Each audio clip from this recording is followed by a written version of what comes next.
ये वाले संडे को जो केमिस्ट्री का टेस्ट हुआ था उसका सॉल्यूशन करा रहे हैं। पहला क्वेश्चन जो है वो देखो, when hydrogen sulfide gases pass through a blue solution of copper sulfate, a black precipitate of copper sulfide is obtained. The sulfuric acids so formed remain in the solution. The reaction is an example of combination reaction, displacement, decomposition, double displacement. तो इसका answer double displacement reaction होगा। Hydrogen sulphide reaction react कर रहा है किसके साथ में, copper sulphate के साथ में, और कॉपर सल्फाइड बन रहा है। इसका मतलब कॉपर ने हाइड्रोजन को डिस्प्लेस करके कॉपर सल्फाइड बनाया हुआ है। साथ में सल्फ्यूरिक एसिड बन रहा है। तो सल्फ्यूरिक एसिड कैसे बनेगा कि हाइड्रोजन और सल्फेट आयन आपस में जुड़ेंगे, तो आयंस का एक्सचेंज हो रहा है। इसका मतलब यहाँ पे कौन सी रिएक्शन हो रही है, double displacement reaction. Question number second, a metal carbonate reacts with solution X which forms salt, water and a gas by what are X and Y। देखो मेटल कार्बोनेट रिएक्ट कर रहा है एक X सॉल्यूशन के साथ में, और salt water gas बना रहा है। तो सॉल्ट यहाँ पे और वाटर क्या, उससे अपन को मतलब नहीं है। मेटल कार्बोनेट को देख के कौन सी रिएक्शन याद में आती है कि मेटल कार्बोनेट जब रिएक्ट करता है एसिड के साथ में तब क्या बनाता है, metal carbonate react with acid और साथ में बनाता है salt, water and carbon dioxide. तो ये बनता है। इसका मतलब यहाँ पे जो गैस है वो कौन सी होगी, कार्बन डाइऑक्साइड। तो बाई गैस है, तो बाई का देखो ऑप्शन में कहाँ पे कार्बन डाइऑक्साइड लिखा हुआ है, ए में और सी में, और एसिड जो है वो किस में लिखा हुआ है, सी में। तो इसका ऑप्शन जो होगा वो सी सही होगा। Question number third, generally non metal are non lustrous which of the following non metal is lustrous. तो नॉन मेटल सभी जो होते हैं वो नॉन लस्ट्रस होते हैं, लेकिन आयोडीन जो होता है वो कैसा होता है, लस्ट्रस, एक्सेप्शन में आता है। तो इसका ऑप्शन डी सही होगा, iodine. Question number four, although metals form basic oxide which of the following metals form an amphoteric oxide. तो मेटल्स भी होते हैं वैसे तो बेसिक ऑक्साइड बनाते हैं, लेकिन एम्फोटेरिक ऑक्साइड क्या होते हैं, जो बेसिक भी होते हैं नेचर में और साथ में एसिडिक नेचर के भी होते हैं। तो एल्यूमिनियम और जिंक जो होता है वो एम्फोटेरिक ऑक्साइड बनाता है। तो इसका ऑप्शन जो है वो सी सही होगा, aluminium. Question number 5, which solution will change blue litmus to red. अब ब्लू लिटमस से रेड में चेंज होना है, इसका मतलब क्या है कि एसिड होगा, और जितने ऑप्शन दिए हुए हैं इसमें से केवल जो बी ऑप्शन है H2SO4 यही एसिड है। तो H2SO4 जो है वो बी ऑप्शन इसका सही होगा। Question number 6, identify the basic salt from the following salts. तो इन सॉल्ट्स में से कौन सा जो सॉल्ट है वो बेसिक सॉल्ट है। तो ऑप्शन देखो क्या क्या है यहाँ पे, NH4Cl है, NaOH है, नहीं Na2CO3 है, NaNO3 है और KCl है। तो ये जो ऑप्शन है इन ऑप्शंस में हमको बताना है कि बेसिक सॉल्ट कौन सा होगा। तो यहाँ पे सॉल्ट जो है इनके रिस्पेक्टिव जो है वो एसिड और बेस लिख लो। तो NH4Cl में कौन सा बेस और कौन सा एसिड होगा, तो इसका तरीका हमने बता रखा था कि ये जो कंपाउंड है इसको आयंस में ब्रेक कर दो। तो NH4Cl को आयंस में ब्रेक करोगे तो ये बनेगा NH4 पॉजिटिव और Cl नेगेटिव। अब जो भी पॉजिटिव आयन है उसको OH नेगेटिव के साथ में जोड़ दो, और जो भी नेगेटिव आयन है उसको H प्लस के साथ में जोड़ दो, एसिड और बेस मिल जाएंगे। ये बनेगा NH4OH और ये बनेगा HCl। तो इसका एसिड जो है वो HCl है और बेस कौन सा है, NH4OH। अब इसमें जरा देखो एसिड कैसा है, स्ट्रॉन्ग, और तुमसे पूछा हुआ है कि बेस कैसा चाहिए उनको, बेस चाहिए उनको बेसिक सॉल्ट। जो सॉल्ट है वो कैसा चाहिए, बेसिक सॉल्ट, बेस नहीं बेसिक सॉल्ट। तो सॉल्ट जो है उनको चाहिए बेसिक सॉल्ट। तो ये बेसिक सॉल्ट तो होगा नहीं क्योंकि एसिड स्ट्रॉन्ग है और बेस कैसा है यहाँ पे, वीक। इसके अलावा Na2CO3 को देखो, तो Na2CO3 में इसी तरीके से बनाओगे तो बनेगा यहाँ पे क्या, NaOH, और जो एसिड है वो बनेगा H2CO3। तो बेस यहाँ पे देखो कैसा स्ट्रॉन्ग है और एसिड कैसा है, वीक। तो इसका मतलब है कि इसका ऑप्शन यही वाला सही होगा, इसमें बेसिक सॉल्ट बनेगा। कैसा सॉल्ट बनेगा, बेसिक सॉल्ट, जो मजबूत है उसके जैसा सॉल्ट बनेगा। तो यहाँ पे देखो बेस मजबूत है, एसिड वीक है, इसका मतलब सॉल्ट कैसा आएगा, बेसिक सॉल्ट आएगा। क्वेश्चन नंबर 7 पे, human body works with in the pH range of. इसका ऑप्शन ए सही होगा, 7 to 7.8। ह्यूमन बॉडी जो होती है वो हल्की सी बेसिक पीएच पे काम करती है, थोड़ी सी बेसिक पे। क्वेश्चन नंबर 8, रिएक्शन दी हुई है, for which of the following X Y Z will be the equations given balance वगैरह वगैरह। तो इसमें जो है वो बैलेंस करनी है इसको, और तुमको ऑप्शन कुछ दिए हुए हैं उनको फिल करना है। तो WSnO2 plus XH2 gives YSN plus ZH2O। इसको बैलेंस करना है। तो यहाँ पे देखो Sn कितना है 1, यहाँ पे Sn 1 है, यहाँ पे O कितना है 2 और इधर पे 1 कितना है 1। इसका मतलब है कि इसको बैलेंस करोगे तो यहाँ पे Z की वैल्यू कितनी रखनी पड़ेगी 2 रखनी पड़ेगी।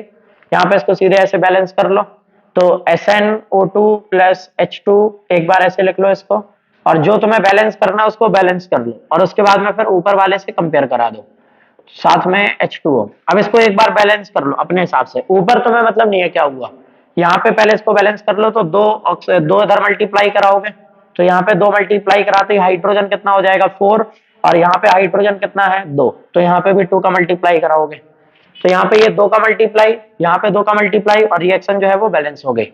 अब इसको अगर ऊपर से कंपेयर कराओगे तो इधर पे W है, इधर पे कितना है 1, इसका मतलब है W की वैल्यू कितनी होगी 1। यहाँ पे x है, यहाँ पे 2 है, इसका मतलब x की वैल्यू कितनी होगी 2। यहाँ पे y है, यहाँ पे कुछ नहीं, इसका मतलब यहाँ पे भी 1 है, तो यहाँ पे y की वैल्यू कितनी होगी 1। यहाँ पे z है, यहाँ पे 2 है, इसका मतलब z की वैल्यू कितनी होगी 2। ऑप्शन चेक कर लो इसमें, ये ऑप्शन इसका सी सही होगा। क्वेश्चन नंबर 9 देखो, विच of the following process involve chemical reactions. तो इन प्रोसेस में से कौन सी प्रोसेस जो है वो केमिकल रिएक्शन है। Storing of oxygen gas under pressure in a gas cylinder, तो कोई गैस सिलेंडर में ऑक्सीजन गैस को कंप्रेस करके रख दिया है, तो ये तो कोई केमिकल रिएक्शन है नहीं। लिक्विफेक्शन ऑफ एयर, एयर का लिक्विफेक्शन, ये तो स्टेट का चेंज हो रहा है लेकिन उसमें कोई भी केमिकल प्रोसेस नहीं हो रही, केमिकल चेंज कोई भी नहीं है। Keeping petrol in a China dish in open, तो पेट्रोलियम को चाइना डिश में ओपन में रखेंगे तो क्या होगा, पेट्रोलियम जो है वो एवापोरेट करेगा, तो ये भी कोई केमिकल चेंज नहीं है। इसके अलावा D option, heating copper wire in presence of air, तो कॉपर को एयर की प्रेजेंस में जला रहे हैं, तो ये रिएक्शन है, क्योंकि कॉपर को एयर के प्रेजेंस में जलाने का मतलब है कि कॉपर की रिएक्शन किसके साथ में करा रहे हो, ऑक्सीजन के साथ में। Question number 10, some reactions require conditions like specific temperature, pressure, etc. while writing chemical equation for such reactions, where are these conditions usually mentioned? तो इसका ऑप्शन ए सही होगा, above the arrow, एरो के ऊपर ये सारी चीजें उसको रिप्रेजेंट कराते हैं, प्रेशर वगैरह जो होता है, टेम्परेचर जो होता है, उसको एरो के ऊपर रिप्रेजेंट कराते हैं रिएक्शन की, ये एरो के ऊपर। Question number 11, galvanisation is a method of protecting iron from rusting by coating with a thin layer of zinc, तो जिंक की जो होती है वो थिन लेयर चढ़ा देते हैं गैल्वेनाइजेशन की प्रोसेस में। असर्शन रीजन पे आ जाओ। Question number 12, zinc carbonate is heated strongly in the presence of air to form zinc oxide and carbon dioxide, तो ये तो पहले ही गलत हो गया। असर्शन देखोगे तो असर्शन ट्रू है या फिर फॉल्स है, ये सबसे पहले चेक करना होता है। तो zinc carbonate is heated strongly in presence of air, तो एयर की प्रेजेंस में क्यों जलाओगे, क्योंकि जिंक कार्बोनेट कौन है यहाँ पे, कार्बोनेट, और कार्बोनेट और को क्या करा जाता है, कैल्सिनेशन, और कैल्सिनेशन की जो प्रोसेस होती है वो क्या होती है, एब्सेंस ऑफ ऑक्सीजन में, तो एब्सेंस ऑफ ऑक्सीजन, तो जिंक कार्बोनेट जो है उसकी कैल्सिनेशन होगा, और कैल्सिनेशन जो है वो किसमें होती है, एब्सेंस ऑफ ऑक्सीजन में, और इसमें लिखा हुआ है स्ट्रांगली इन प्रेजेंस, प्रेजेंस में हो रहा है, तो प्रेजेंस में तो नहीं होगा, मतलब ए जो है वो कैसा हो गया फॉल्स, और ए फॉल्स का केवल एक ऑप्शन है डी वाला, तो डी ऑप्शन सही हो जाएगा इसका, A is false but R is true. Question number 13, the aqueous solution of glucose and alcohol do not show acidic character, true है, जितने भी एक्वस सॉल्यूशन है ग्लूकोज के और अल्कोहल के वो एसिडिक बिहेवियर शो नहीं करते, ये सही है, क्योंकि वो H+ आयन रिलीज नहीं करते। रीजन में अगर यही होगा तो सही है, रीजन में लिखा हुआ है aqueous solution of glucose and alcohol do not release H+ ion, तो A is true, R is true and R is correct explanation, A option सही होगा। Question number 14, pungent smelling gas is produced when sulphur burns in air, तो sulphur जो है जब air में जलती है तो पंजेंट स्मेलिंग गैस प्रोड्यूस करती है। पंजेंट का मतलब क्या होता है, पंजेंट का मतलब होता है हार्ड इची स्मेल, मतलब ऐसी स्मेल जो मतलब जो गले में लगे, ठीक है, तो ऐसी स्मेल आती है, क्यों आती है, क्योंकि सल्फर डाइऑक्साइड बनता है। ये एक रिएक्शन याद करो जरा कि उसमें फेरस सल्फेट का क्रिस्टल जलाया था डिकम्पोजिशन में, तो जिसमें सल्फर डाइऑक्साइड बनी हुई थी, तो उसमें बताया था कि जब वो सल्फर डाइऑक्साइड बनेगी तो उसका टेस्ट क्या होता है, पंजेंट स्मेल, मतलब उसमें जो इची जो स्मेल होती है उससे अपन लोग पता करते हैं कि उसमें क्या बना हुआ है, सल्फर डाइऑक्साइड। इसके बाद में रीजन देखो जरा, sulphur trioxide is form on reaction of sulphur with oxygen, तो ये देखो यहाँ पे हल्का सा कंफ्यूजन होगा क्योंकि फेरस सल्फेट का जो डिकम्पोजिशन था उसमें सल्फर डाइऑक्साइड और सल्फर ट्राइऑक्साइड दोनों बने थे, लेकिन यहाँ पे ये फॉल्स होगा, सल्फर ट्राइऑक्साइड जो है वो डायरेक्टली ऑक्सीजन के साथ में रिएक्ट करके नहीं बनती है, ऑक्सीजन के साथ में रिएक्ट करने के बाद में सल्फर डाइऑक्साइड ही बनती है, ठीक है। फिर वो सल्फर डाइऑक्साइड जो है वो पानी आने के साथ में रिएक्ट करके कभी कभी सल्फर ट्राइऑक्साइड भी बना लेती है, लेकिन वो चीज नहीं है इसमें। तो इसका ऑप्शन जो होगा वो सी सही होगा। A is true, R is false. Question number 15, 2 number का क्वेश्चन है, why do we store silver chloride in dark coloured bottles. तो सिल्वर क्लोराइड को डार्क कलर की बॉटल्स में क्यों रखा जाता है। तो अगर ऐसे क्वेश्चंस आते हैं तो सबसे पहले वो कंपाउंड का फॉर्मूला ही देख लो, ठीक है। तो सिल्वर क्लोराइड बोला हुआ मतलब AgCl बोला हुआ है। AgCl को डार्क कलर की बोतल्स में क्यों नहीं रखते हैं। तो ये रिएक्शन तुमको याद होनी चाहिए कि सिल्वर क्लोराइड जो है, ये सिल्वर क्लोराइड के ऊपर जब सनलाइट पड़ती है तो सनलाइट पड़ने पर क्या होता है, इसका डिकम्पोजिशन होता है, फोटोलिटिक डिकम्पोजिशन होता है इसका। तो Ag जो है वो क्या बनेगा, AgCl जो है वो Ag बन जाएगा और क्लोरीन गैस को रिलीज कर देगा, ठीक है। तो सिल्वर क्लोराइड को अपन लोगों को सनलाइट से प्रिवेंट करने के लिए किस में रखना पड़ता है, डार्क कलर की बॉटल्स में रखना पड़ता है। क्वेश्चन नंबर 16 देख लो, list in tabular form 2 differences between an acid and base on their chemical properties. तो एसिड और बेस के बीच में 2 डिफरेंसेस बताने थे। तो सबसे पहला तो वाटर के साथ में बता दो कि एसिड जो होता है वो पानी में मिलने के बाद में H+ आयन रिलीज करता है, और बेस जो होता है वो पानी में मिलने के बाद में OH नेगेटिव आयन बनाता है। तो ये तो पहला ये हो गया डिफरेंस।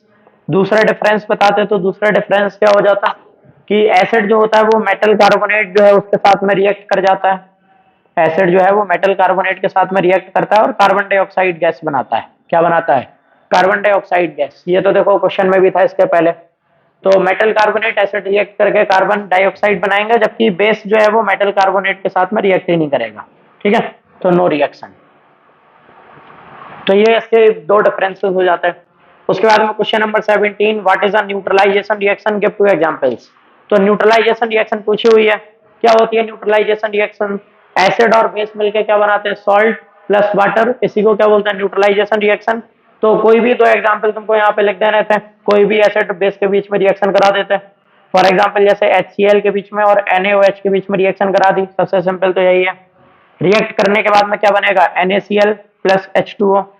तो ये एक रिएक्शन हो गई न्यूट्रलाइजेशन की। इसके अलावा कोई दूसरा ले लेते हैं एसिड, मान लो H2SO4 ले लिया, H2SO4 की रिएक्शन KOH से करा दी, तो यहाँ पे फिर आयंस का एक्सचेंज करा देते, ये बनता क्या, K2SO4, और साथ में यहाँ पे बन जाता है H2O। तो ये भी एक न्यूट्रलाइजेशन रिएक्शन हो गई। आयंस का ही तो एक्सचेंज कराना है केवल, H+Cl नेगेटिव ब्रेक करा दो, NaOH ब्रेक करा दो, और प्लस का नेगेटिव में और नेगेटिव का पॉजिटिव में आपस में जोड़ दो। Question number 18, you must have seen tarnished copper vessels being cleaned with lemon or tamarind juice. Explain why these sort of substances are effective in cleaning vessels. तो जो कॉपर के वेसल्स होते हैं जो टार्निश्ड हो जाते हैं, टार्निश का मतलब उनमें थोड़ी बहुत जंग जो लग जाती है, उसको हटाने के लिए अपन लोग क्या करते हैं, टैमरिंड और लेमन जूस का यूज करते हैं। तो इसका रीजन क्या होगा, तो कॉपर वेसल जिसमें जंग लगती है तो उसमें कॉपर कार्बोनेट की जंग लगती है। किसकी जंग लगती है, कॉपर कार्बोनेट की। और जो कॉपर कार्बोनेट होता है वो कैसा होता है, बेसिक होता है नेचर में। तो उसको न्यूट्रलाइज करने के लिए अपन लोग लेमन या टैमरिंड जूस का यूज करते हैं, क्योंकि लेमन और टैमरिंड में क्या होता है, एसिड होता है। तो इसी वजह से वो उसको न्यूट्रलाइज कर देता है और उसको साफ करने में इफेक्टिव होता है। तो ये तुमको आंसर में लिख देना था। 2 नंबर तुमको कहाँ मिलते, 1 नंबर तो तुमको ये लिखने में मिलता कि कॉपर कार्बोनेट जो है, ये कॉपर कार्बोनेट कैसा होता है, नेचर में बेसिक होता है, और इसको न्यूट्रलाइज करने के लिए अपन लोग क्या यूज करते हैं, क्या नाम, लेमन या टैमरिंड जूस, और इसी वजह से ये इफेक्टिव होता है, ठीक। Question number 19, an iron strip dipped in a blue colour sulphate copper sulphate solution turns blue solution pale green. तो कॉपर सल्फेट सॉल्यूशन में आपन ने आयरन को डिप करा हुआ है, जिसकी वजह से उसका कलर जो है, सॉल्यूशन का कलर कैसा हो गया, पेल ग्रीन।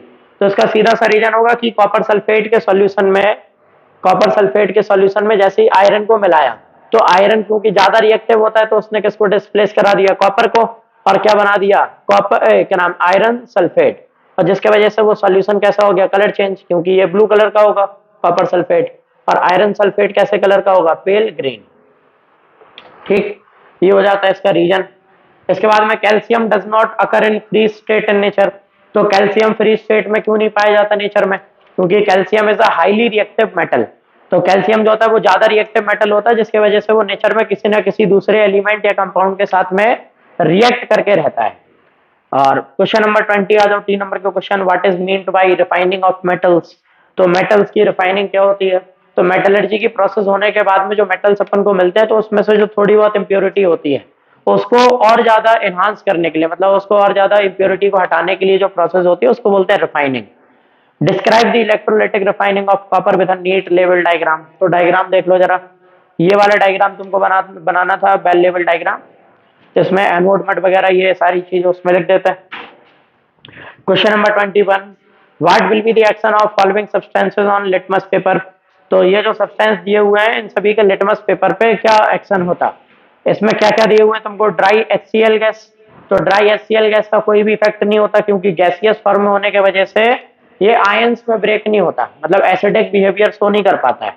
मॉइस्टेंड NH3, NH3 गैस जो है, इसको लिटमस पेपर के ऊपर डालोगे तो NH3 जो है, इससे क्या याद आता है, अमोनिया। अमोनिया जो है वो क्या बनाता है, अमोनिया जो होता है वो बनाता है NH4OH। क्या बनाता है, NH4OH। तो NH4OH जो है वो कैसा है, बेसिक है, इस वजह से ये क्या करेगा, ये रेड लिटमस को ब्लू में टर्न कर देगा। लेमन जूस, लेमन जूस में एसिड होता है, तो ये क्या करेगा, ब्लू लिटमस को रेड में टर्न कर देगा। कार्बोनेटेड सॉफ्ट ड्रिंक्स, तो जो कार्बोनेटेड सॉफ्ट ड्रिंक्स हैं वो क्या होती है, उसमें कार्बोनेट है, और कार्बोनेट कैसा होता है, एसिडिक। कार्बोनेट मतलब CO3, नॉन मेटल ऑक्साइड। तो नॉन मेटल ऑक्साइड कैसा होता है नेचर में, एसिडिक होता है, जिसकी वजह से ये ब्लू लिटमस को रेड में टर्न कर देगा। कर्ड क्या करेगा, कर्ड जो होगा वो दही, दही में एसिड होता है, तो ये भी क्या करेगा, ब्लू लिटमस को रेड में टर्न कर देगा। सोप सॉल्यूशन बेसिक होता है, तो ये क्या करेगा, ये रेड को ब्लू में टर्न कर देगा। Question number 22, what is the difference between displacement and double displacement reaction. तो डिस्प्लेसमेंट रिएक्शंस में क्या होते हैं कि हाई रिएक्टिव मेटल जो होता है वो अपने से कम रिएक्टिव मेटल को उसके कंपाउंड से हटा देता है। और डबल डिस्प्लेसमेंट में क्या होता है कि डबल डिस्प्लेसमेंट में दो कंपाउंड्स के बीच में आयंस का एक्सचेंज होता है, और वो आयंस के एक्सचेंज की वजह से डबल डिस्प्लेसमेंट रिएक्शन होती है। एग्जाम्पल के साथ में बता देते, कोई भी एग्जाम्पल, एक एग्जाम्पल ले लो, जैसे Zn की रिएक्शन करा दी कॉपर सल्फेट के साथ में CuSO4 के साथ में, तो जिंक ज्यादा रिएक्टिव है, तो ये क्या करेगा, कॉपर को हटा देगा, बना देगा क्या, ZnSO4, और कॉपर जो है वो अलग हो जाएगा। तो ये हो गई डिस्प्लेसमेंट रिएक्शन का एग्जाम्पल। डबल डिस्प्लेसमेंट का कोई भी एग्जाम्पल उठा के दे देते, तो डबल डिस्प्लेसमेंट का शायद कोई एग्जाम्पल करा हुआ है तुमने इससे पहले, हाँ क्वेश्चंस में था। पहला जो क्वेश्चन है वही डबल डिस्प्लेसमेंट का है, तो उससे उठा के लिख देते, या फिर यहाँ पे चाहो तो डबल डिस्प्लेसमेंट का कोई भी दूसरा एग्जाम्पल बना लो। फॉर एग्जाम्पल जैसे ZnSO4 की रिएक्शन करा दो किसके साथ में, ZnSO4 की रिएक्शन करा दो MgCl2 के साथ में करा दो, तो ये MgCl2 के साथ में रिएक्ट करेगा, Mg Zn की जगह पे, Zn Mg की जगह पे पहुंचेगा, तो ये बना देगा कौन, ये बना देगा ZnCl2, साथ में बन जाएगा MgSO4। ठीक, तो ये लिखते तो कोई भी दो मेटल के कंपाउंड बना के रिएक्ट करा देते, एग्जांपल ही तो देना है, ठीक है। उसके बाद में अगला देखो, question number 23, right the balance chemical equation for the following reactions. Sodium carbonate on reaction with hydrochloric acid in equal molar concentrations give the sodium chloride and sodium hydrogen carbonate. ये रिएक्शन तो है, देखो इन reactions में तुमको केवल balance करके इन reactions को लिखना था, एक्सप्लेन तो करना नहीं है, तो यहाँ पे दिमाग ज्यादा लगाना नहीं था कि कौन सी चीज किसके साथ मिलकर कैसे बनी हुई है, सीधा सीधा तुमको आंसर लिखना है केवल। तो यहाँ पे पहली रिएक्शन जरा देखो, पहली रिएक्शन में तुमको दिया हुआ है कि सोडियम कार्बोनेट, सोडियम कार्बोनेट जो है उसका फॉर्मूला क्या होगा, उसका फॉर्मूला होगा Na2CO3। ये रिएक्ट करता है हाइड्रोक्लोरिक एसिड के साथ में, मतलब HCl के साथ में, और बना क्या देता है, ये बना देता है सोडियम क्लोराइड NaCl, और साथ में बनाता है सोडियम हाइड्रोजन कार्बोनेट, मतलब NaHCO3। ये हो जाती रिएक्शन। अब इसको करना है बैलेंस, तो यहाँ पे देखो दो सोडियम, यहाँ दो सोडियम, यहाँ एक CO3, एक CO3 इधर पे, एक हाइड्रोजन, एक क्लोरीन, एक क्लोरीन। तो रिएक्शन जो है वो ऑलरेडी बैलेंस है, तो बैलेंस करने की जरूरत ही नहीं है। चलो आगे देखो, sodium hydrogen carbonate on reaction with hydrochloric acid gives sodium chloride, water liberates carbon dioxide. तो सोडियम हाइड्रोजन कार्बोनेट NaHCO3, ये जो है हाइड्रोक्लोरिक एसिड HCl के साथ में रिएक्ट करता है और बनाता है सोडियम क्लोराइड, मतलब NaCl, साथ में H2O वाटर, और साथ में कार्बन डाइऑक्साइड। तो ये रिएक्शन तुमको दे रखी है, सिंपल सी रिएक्शन है, मेटल कार्बोनेट विथ एसिड। तो मेटल हाइड्रोजन कार्बोनेट जो है वो एसिड के साथ में रिएक्ट करके ये बना रहा है, बैलेंसिंग चेक कर लो, एक सोडियम, एक क्लोरीन, एक क्लोरीन, तो यहाँ पे हाइड्रोजन 1 है, यहाँ पे हाइड्रोजन 2 है, तो इधर 2 का मल्टीप्लाई करा दो, और इधर 2 नहीं नहीं इधर पे भी हाइड्रोजन 2 ही है, देखो एक हाइड्रोजन ये, एक हाइड्रोजन ये, तो 2 हाइड्रोजन हो गए। यहाँ पे 3 ऑक्सीजन है, यहाँ पे एक ऑक्सीजन ये, और दूसरा ऑक्सीजन यहाँ पे ये बनेगा, दूसरा ऑक्सीजन बनेगा कार्बन डाइऑक्साइड का। तो यहाँ पे ये भी बैलेंस हो गया, और एक कार्बन इधर पे और एक कार्बन इधर पे, टोटल बैलेंस है। चलो, copper sulphate on treatment with potassium iodide precipitate cuprous iodide. इसमें हो सकता है कि प्रॉब्लम आई हो, क्योंकि देखो उन्होंने साइड में फॉर्मूला लिख दिया है CO2I2, लेकिन अगर वो CO2I2 लिखोगे तो गलत हो जाएगा। समझो देखो कैसे, क्वेश्चन में बोला हुआ है कि कॉपर सल्फेट जो है, कॉपर सल्फेट मतलब CuSO4, ये रिएक्ट करेगा पोटेशियम आयोडाइड मतलब KI के साथ में, और ये प्रेसिपिटेट बनाएगा कुप्रस आयोडाइड। तो Cu2I2 तुमको लिखा हुआ है, और साथ में आयोडीन गैस बनाएगा, आयोडीन गैस I2, और पोटेशियम सल्फेट मतलब K2SO4। देखो क्वेश्चन में तुमको दिया हुआ था Cu2I2, तो इसको लिखने का तरीका ये तो है ही नहीं, क्योंकि Cu2I2 मतलब बेस पे नंबर सेम है, तो इसको क्या लिखेंगे, केवल Cui। और जब इसको Cui लिखोगे तो अब ये बैलेंस करो उसको। अब बैलेंस करोगे तो देखो यहाँ पे एक आयोडीन, यहाँ पे एक और दो, 3 आयोडीन है, यहाँ पे देखोगे तो एक पोटेशियम, यहाँ पे 2 पोटेशियम है, यहाँ एक कॉपर, यहाँ तो एक ही कॉपर है, SO4 भी एक और एक है। पहले तो कॉपर का नंबर बैलेंस करोगे, तो कॉपर का नंबर बैलेंस करने के लिए यहाँ पे 2 का मल्टीप्लाई करोगे, लेकिन 2 जो होगा वो छोटा पड़ेगा, क्योंकि आयोडीन यहाँ पे कितने हैं, 3, तो 3 तो करोगे नहीं मल्टीप्लाई, ऑड नंबर पड़ेगा, तो इसमें 4 का मल्टीप्लाई करा दो। तो KI में 4 का मल्टीप्लाई करा दिया, तो पोटेशियम कितने हो गए, 4, और यहाँ पे जो आयोडीन है वो कितने हो गए, 4। यहाँ पे देखो एक आयोडीन और यहाँ पे ये 2 आयोडीन, तो इसको बैलेंस करने के लिए क्या करो, यहाँ पे 2 का मल्टीप्लाई करा दो। तो Cui में 2 का मल्टीप्लाई करा दिया, तो अब यहाँ पे 2 आयोडीन और 2 ये आयोडीन कितने हो गए, 4, तो ये तो पूरा बैलेंस हो गया। अब लेकिन यहाँ पे पोटेशियम देखो कितने हैं, 2, और 4, यहाँ पे पोटेशियम देखो कितने हैं, 2, तो इधर 2 का मल्टीप्लाई करा दो। इधर 2 का मल्टीप्लाई कराओगे तो देखो पोटेशियम 2 हो गए, यहाँ पे SO4 कितने हो गए, 2 हो गए, केवल बचा हुआ है कॉपर और SO4। यहाँ पे 2 SO4 है, इधर पे 1 SO4 है, इधर पे 2 कॉपर है, इधर पे 1 कॉपर है, तो इधर पे उठा के 2 का मल्टीप्लाई करा दो, पूरी रिएक्शन हो गई balance.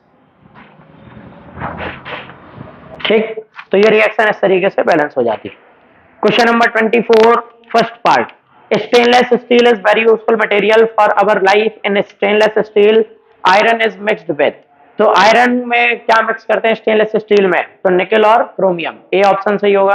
Alloys are homologous mixture of metal with metal और non metal, which among the following alloys contain non metal as one of its constituent.